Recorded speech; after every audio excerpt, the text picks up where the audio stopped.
Welcome back to the EPA 608 Type Y training series. Today, we're diving into recovery and service equipment, the essential tools every certified tech must master. Let's test your knowledge with 10 real-world questions. Question 1.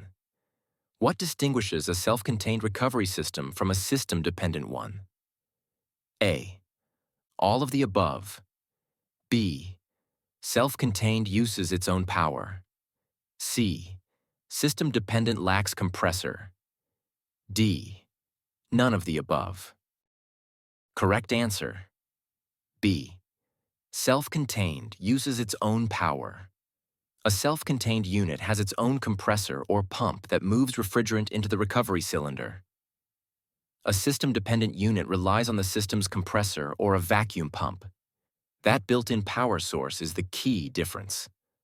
All of the above is wrong because only one option matches the EPA definition exactly.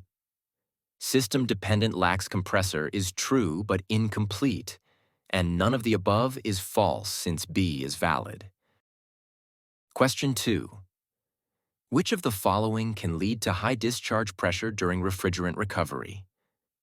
A. Not opening the tank inlet valve. B. Excess air in the recovery tank. C.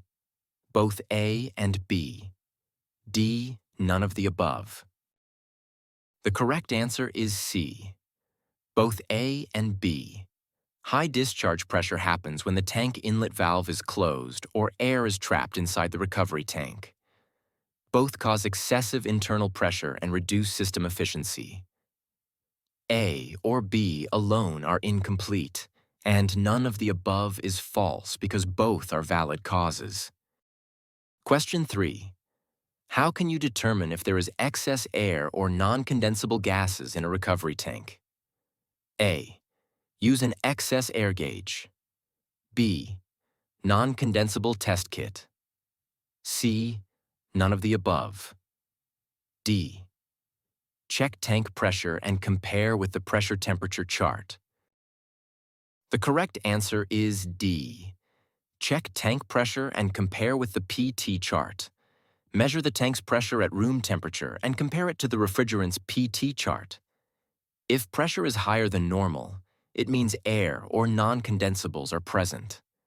The other tools listed don't exist or aren't EPA approved, so D is the only valid method. Question 4. At what temperature should a recovery cylinder be stabilized to check for excess air or non-condensables? A. Room temperature before taking a pressure reading. B. 52 degrees Fahrenheit. C. Temperature is not relevant. D. 55 degrees Fahrenheit. The correct answer is A. Room temperature before taking a pressure reading. The cylinder must reach room temperature before checking pressure to ensure accurate readings. Temperature affects pressure balance. The other temperature values are arbitrary, and temperature is not relevant is false because it's critical for accuracy. Question 5. On which type of system can a vacuum pump be used for refrigerant recovery? A. System-dependent recovery. B. Active compressor unit. C. Vacuum pumps may assist in evacuation but not recovery. D. None of the above. The correct answer is C. Vacuum pumps may assist in evacuation but not recovery. Vacuum pumps remove air and moisture but cannot extract refrigerant. The EPA specifies they are for evacuation only, not recovery. System-dependent and active systems use compressors, not vacuum pumps, and none is false since C is correct. Question 6. When using a system-dependent recovery device on a system with a working compressor, where should refrigerant be recovered from? A. Both high and low sides. B.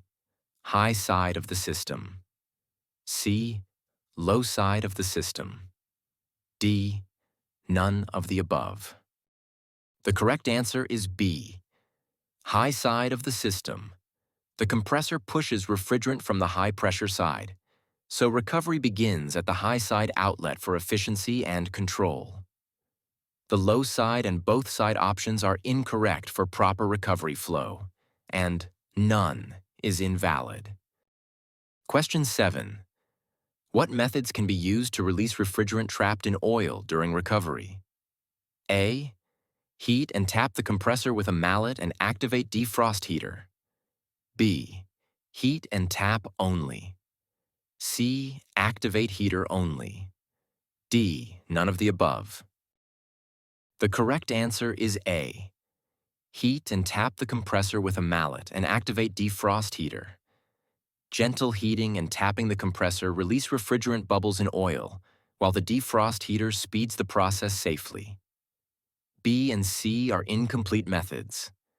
None is false since A matches EPA guidance. Question 8. When is it appropriate to use piercing-type valves, and what issue is associated with them? A. Fittings tend to leak over time and should not be left on appliances. B. Piercing valves are not allowed. C. Both statements are correct. D. None of the above. The correct answer is A. Fittings tend to leak over time and should not be left on appliances. Piercing valves are temporary tools allowed only for short service. They often leak if left on the system, so they must be removed after use. B is wrong. They are allowed temporarily. C and D are incorrect. Question 9. What is the purpose of the straight piece of tubing or process stub found on small appliances? A. Installing a compressor. B. Measuring refrigerant flow. C. Installation point for a piercing-type access valve. D. Permanent hose connection. The correct answer is C. Installation point for a piercing-type access valve. The process stub provides a sealed point for temporary valve connection during recovery or service. Other choices describe unrelated or incorrect uses. Question 10.